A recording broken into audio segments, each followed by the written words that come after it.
When discussing video games that profoundly reflect our current societal issues, Metal Gear Solid 2, Sons of Liberty easily comes to mind.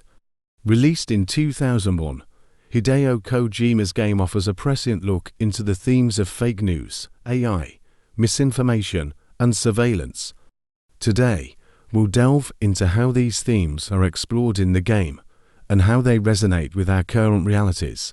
Metal Gear Solid 2 puts players into a world where information is power and control is paramount.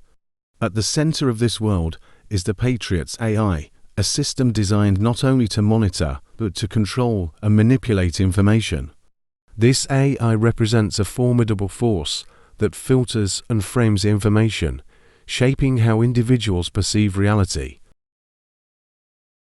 Raiden, are you receiving? We're still here. How's that possible? The AI was destroyed! Only GW. Who are you?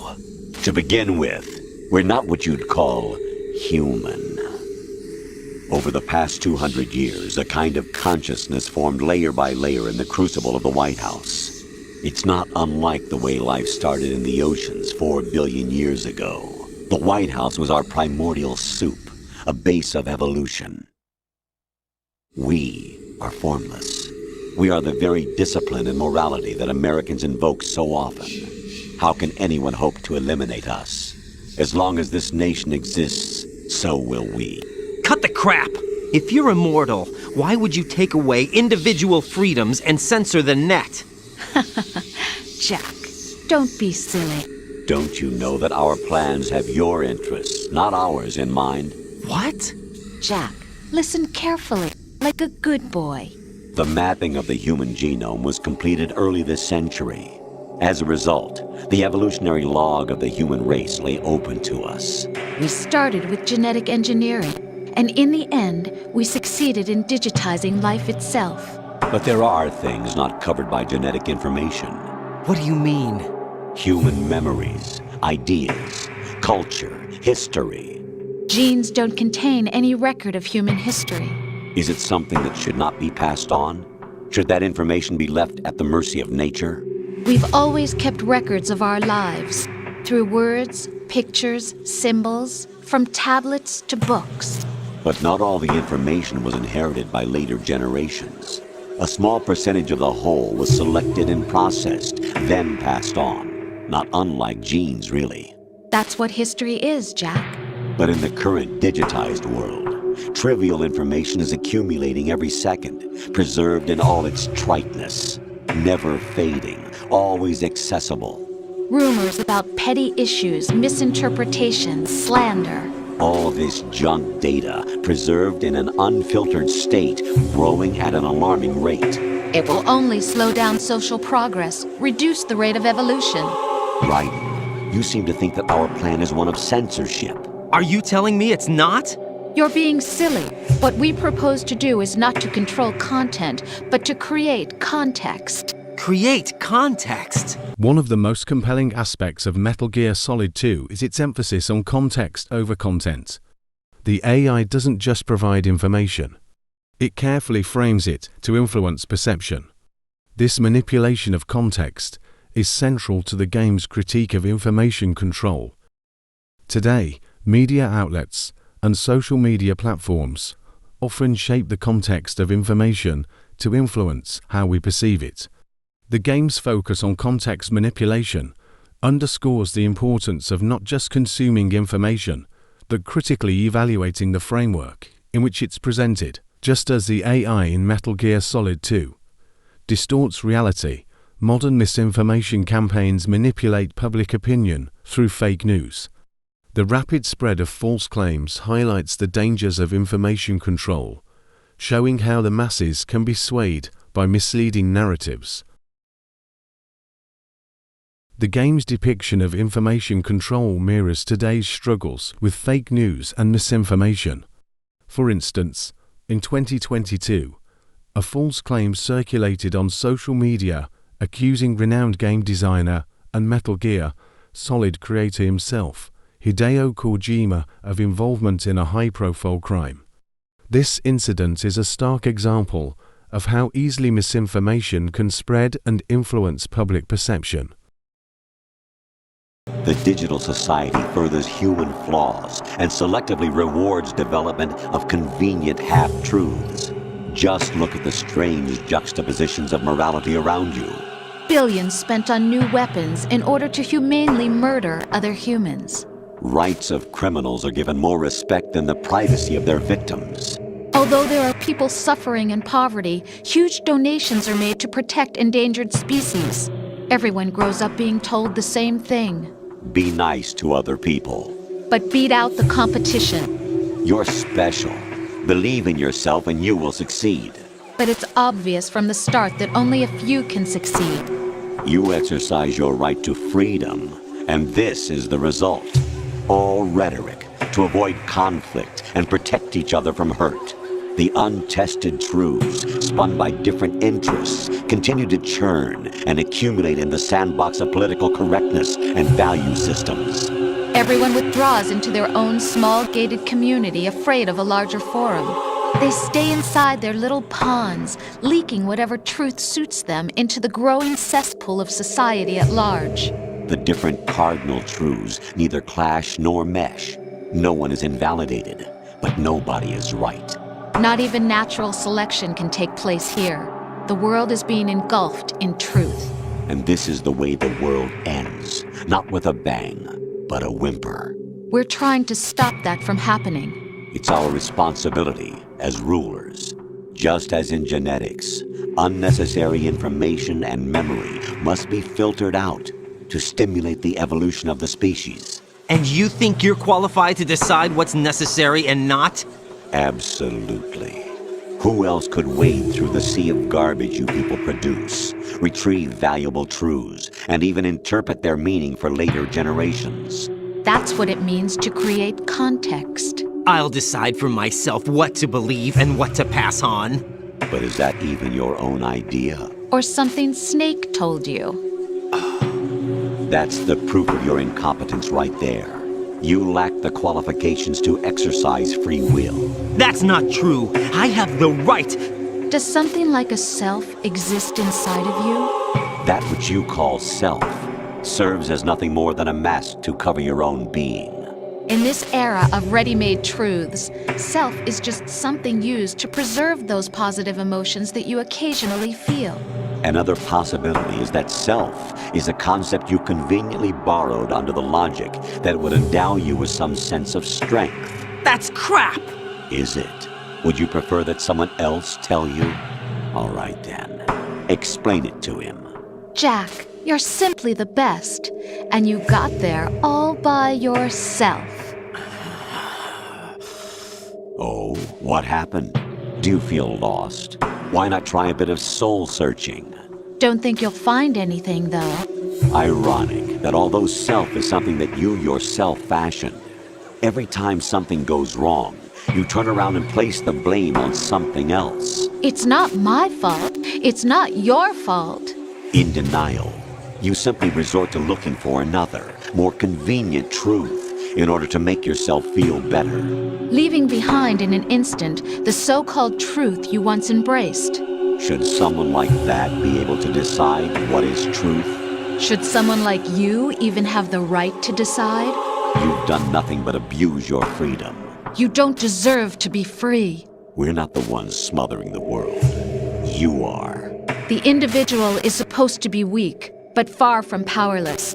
A single person has the potential to ruin the world. And the age of digitized communication has given even more power to the individual. Too much power for an immature species. Building a legacy involves figuring out what is wanted and what needs to be done for that goal. All this you used to struggle with. Now we think for you. We are your guardians, after all. You want to control human thought? Human behavior? Of course. Anything can be quantified nowadays. That's what this exercise was designed to prove. You fell in love with me just as you were meant to, after all. Isn't that right, Jack? Ocelot was not told the whole truth, to say the least. We rule an entire nation. Of what interest would a single soldier, no matter how able, be to us? The S3 plan does not stand for solid snake simulation. What it does stand for is selection for societal sanity. The S3 is a system for controlling human will and consciousness. S3 is not you, a soldier trained in the image of Solid Snake. It is a method, a protocol that created a circumstance that made you what you are. So you see, we're the S3, not you.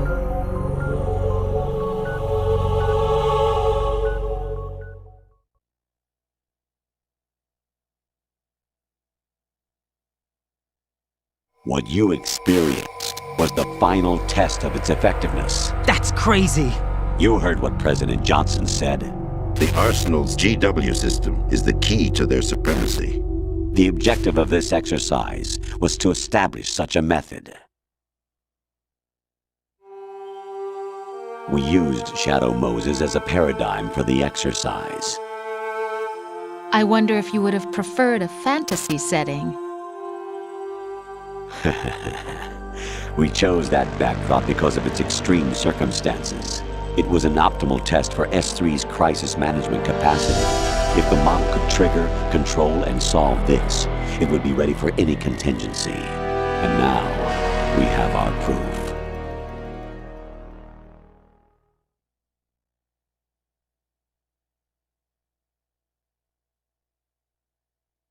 Raiden, there are also reasons behind your selection. Solidus raised plenty of other child soldiers. Do you know why we chose you over them? It was because you were the only one who refused to acknowledge the past. All the others remember what they were and pay for it daily. But you turn your back on everything you don't like. You do whatever you like, see only the things you like, and for yourself alone. Yes, Rose can attest to that. You refused to see me for what I was. I lied to you, but I wanted to be caught. You pretended to be understanding, to be a gentleman. You never made a conscious attempt to reach out to me. The only time you did was when I gave you no choice but to do so. I was just trying not to. What? Trying not to hurt me? Dear, the one you were trying not to hurt was yourself. Avoiding the truth under the guise of kindness is all that you did. It occurred to you to do nothing but look out for yourself. Even if you claim that it was for my sake, that feeling was nowhere to be seen. In the end, everything was for your sake. I was never part of the picture. Exactly right. So you see, you're a perfect representative of the masses we need to protect. This is why we chose you. You accepted the fiction we've provided, obeyed our orders, and did everything you were told to. The exercise is a resounding success. Didn't I tell you that GW was still incomplete? But not anymore, thanks to you. Your persona, experiences, triumphs, and defeats are nothing but byproducts. The real objective was ensuring that we could generate and manipulate them. It's taken a lot of time and money, but it was well worth it considering the results. I think that's enough talk. It's time for the final exercise. Raiden, take Solidus down. Think again. I'm through doing what I'm told. Oh, really? Aren't you forgetting something? If you die, my child dies. The termination of vital signals from your nanomachines means the death of Olga's child. Not to mention the death of Rose. She's wired the same way. Rose, does she actually exist? Of course I do, Jack. You have to believe me. Damn! It will be a fight to the death. Solidus at least wants you dead. We will collect the necessary data from this last fight. Then we'll consider the exercise closed. So, Jack the Ripper, will it be Solidus, the Patriots' creation, or you, Solidus's creation? Our beloved monsters, enjoy yourselves. The Patriots AI, the game, serves as a metaphor for contemporary surveillance. It monitors and controls every aspect of life. echoing modern concerns about privacy and data collection. The AI's ability to oversee and manipulate highlights the ethical implications of surveillance technologies. In our current era, surveillance is pervasive, from government agencies to corporate data mining. The game's vision of an all-seeing eye provides a critical lens through which to view our own surveillance practices and their impact on personal freedom. Metal Gear Solid 2 explores the philosophical question of freedom versus control. Raiden's struggle to understand his reality reflects a deeper inquiry into whether true freedom is possible when our perceptions are manipulated. The game suggests that our sense of freedom is often compromised by external forces shaping our understanding of reality.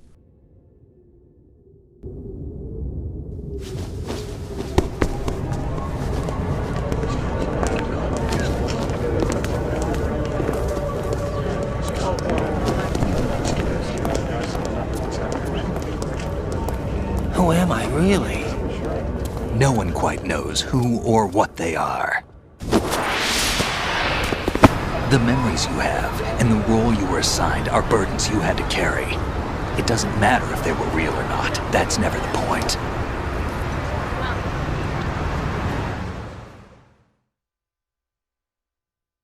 There's no such thing in the world as absolute reality. Most of what they call real is actually fiction. What you think you see is only as real as your brain tells you it is. Then, what am I supposed to believe in? What am I going to leave behind when I'm through? We can tell other people about having faith. What we had faith in. What we found important enough to fight for. It's not whether you were right or wrong, but how much faith you were willing to have. That decides the future. The Patriots are a kind of ongoing fiction too, come to think of it. Listen, don't obsess over words so much. Find the meaning behind the words, then decide. You can find your own name. And your own future. Decide for myself? And whatever you choose will be you. I don't know if I can. I know you didn't have much in terms of choices this time. But everything you felt, thought about during this mission is yours. And what you decide to do with them is your choice. You mean start over? Yeah, a clean slate, a new name, new memories. Choose your own legacy. It's for you to decide. It's up to you. This theme is evident in real life as well. When misinformation distorts our view of events, it challenges our ability to make autonomous decisions. The game's portrayal of controlled reality encourages us to reflect on how our own perceptions are influenced by the information we encounter.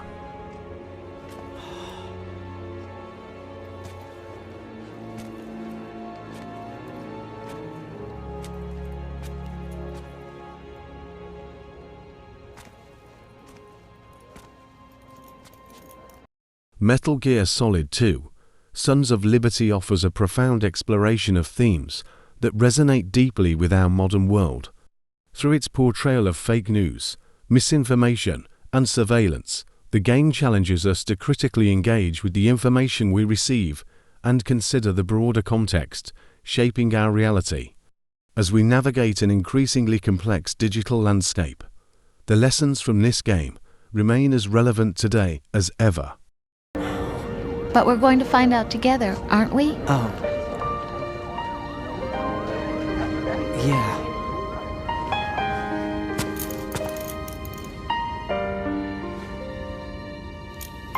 See me for what I am, okay? I know.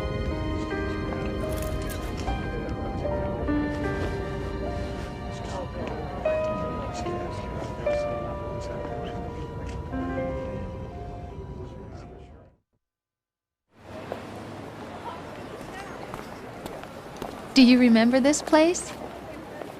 Of course. This is where we first met. I remember now. Today is the day I met you. That's it.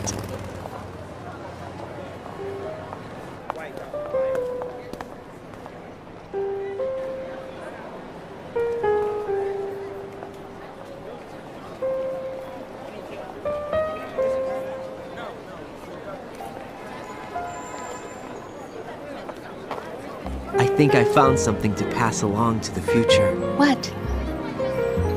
He said all living things want their genes to live on. Are you talking about the baby? Yeah. The genes aren't the only thing you pass on. There are too many things that aren't written into our DNA. It's up to us to teach that to our children. What kind of things? About the environment, our ideas, our culture, poetry, compassion, sorrow, joy. We'll tell them everything together. Is that a proposal? This is for your ears only.